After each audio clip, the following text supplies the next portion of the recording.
안녕하세요. 서쌤의 고침 수업 서쌤입니다. 네, 이걸 보고 계시는 많은 대학생 여러분, 이제 슬슬 시간표 짜는 시기죠. 저도 이제 시간표를 짜볼까 하는데요.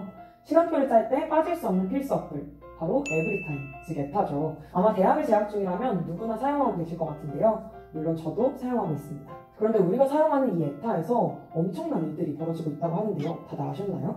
도대체 무슨 일이냐고요? 지금부터 알아보겠습니다. 앞에서도 말했지만 에타는 대학생이라면 누구나 사용하는 대학생 필수 어플이 되었습니다. 최근까지 에타를 가입했던 사람만 457만 명이라고 하는데요. 전국 대학생 수가 약 300만이라고 하니까 정말 어마어마한 숫자죠. 또 2018년 앱스토어에서는 무료 전체 부문 1위를 기록하기도 했고 앱 사용 빈도에서도 1위에 오를 만큼 대학생들의 필수 어플로 자리 잡았습니다. 일단 제 주변만 해도 에타를 안 쓰는 사람이 거의 없는데요. 그러니까 얼마나 많은 대학생들이 에타를 이용하는지 아마 방송을 보고 계시는 대학생 여러분들이 가장 잘 알지 않을까 싶습니다. 에타를 가장 많이 쓰는 이유는 바로 시간표를 편리하게 짜고 정리할 수 있어서인데요. 또 다른 인기 요인은 바로 익명 게시판, 일명 이끼가 존재한다는 겁니다. 이 게시판에서는 강의와 취업에 대한 다양한 정보들을 주고받을 수 있을 뿐만 아니라 학교 주변 맛집 정보, 가족, 친구, 연인 사이의 관계 등 누구나 가지고 있는 고민들을 익명으로 쉽게 털어놓을 수 있습니다. 또한 현실에서는 말하기 어려웠던 학과의 잘못된 문화나 교수의 막말, 학교 비리 등이 공론화되는 학내 고발의 장 역할을 합니다.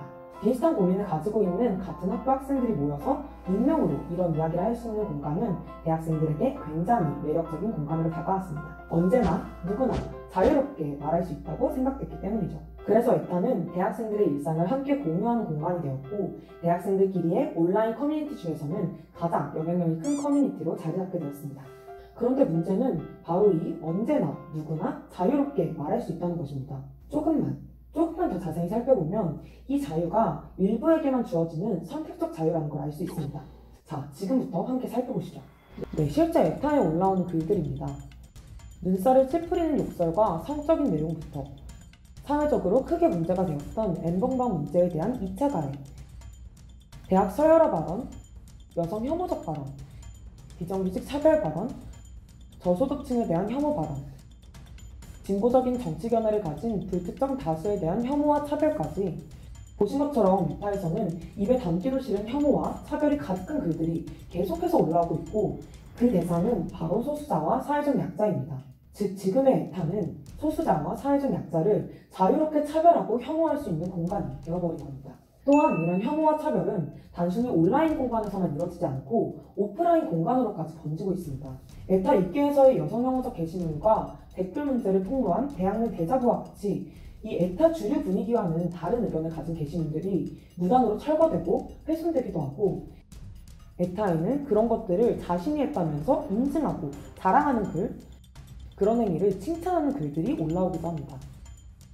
더 나아가 학내에서 진보적인 이야기를 하는 사람들을 표적으로 삼고 그 사람들의 이름을 초성으로 따 자신들만의 암호처럼 사용하고 그 사람이 지금 어디를 지나고 있는지 그리고 그 사람의 개인 SNS에는 어떤 글을 올렸는지 등 그 사람의 일상을 모두 파헤치며 마녀 사냥을 일삼기도 합니다.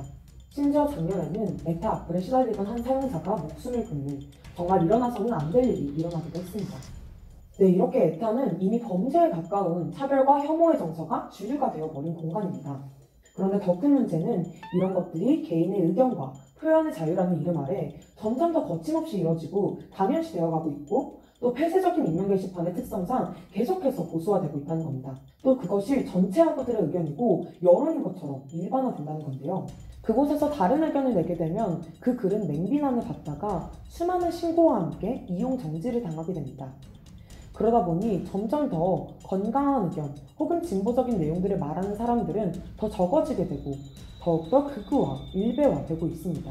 그리고 수많은 학우들이 이용하는 커뮤니티에서 그런 혐오와 차별의 글이 계속해서 올라오게 되면 마치 그게 전체 학교 학생들의 여론인 것처럼 비춰지고 왜곡되게 되는 거죠.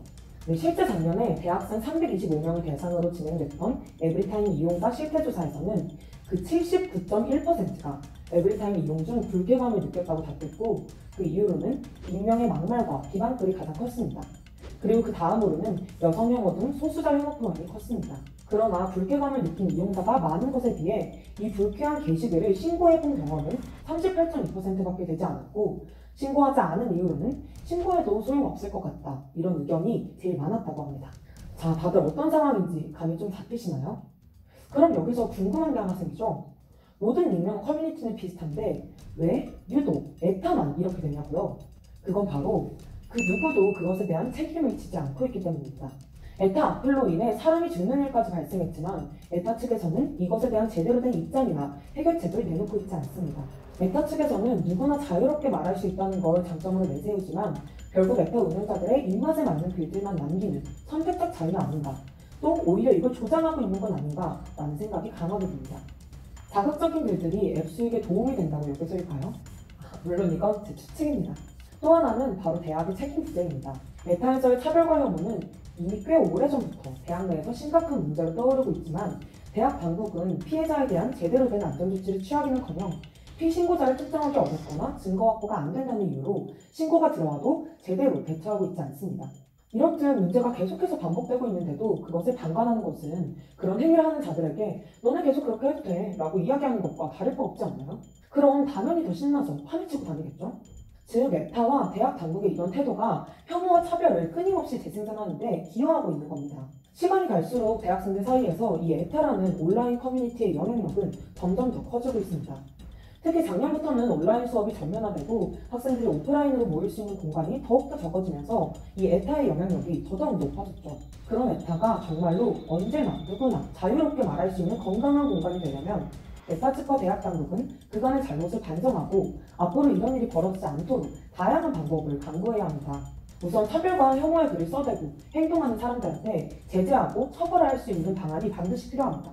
더 나아가 익명제를 실명제로 바꾸는 것도 하나의 방법이라고 볼 수 있겠죠? 그리고 우리도 에타가 차별과 혐오의 공간이 아닌 대학생들에게 유용하고 건강한 공간이 될 때까지 에타에서의 혐오와 차별 문제에 대해 방관하지 말고 계속해서 문제 제기를 해나가면 좋을 것 같습니다. 네, 오늘 셔츠의 보충 수업은 여기까지고요. 좋아요와 구독, 알림 설정까지 부탁드립니다. 네, 그럼 다음 주제로 또 만나요. 안녕!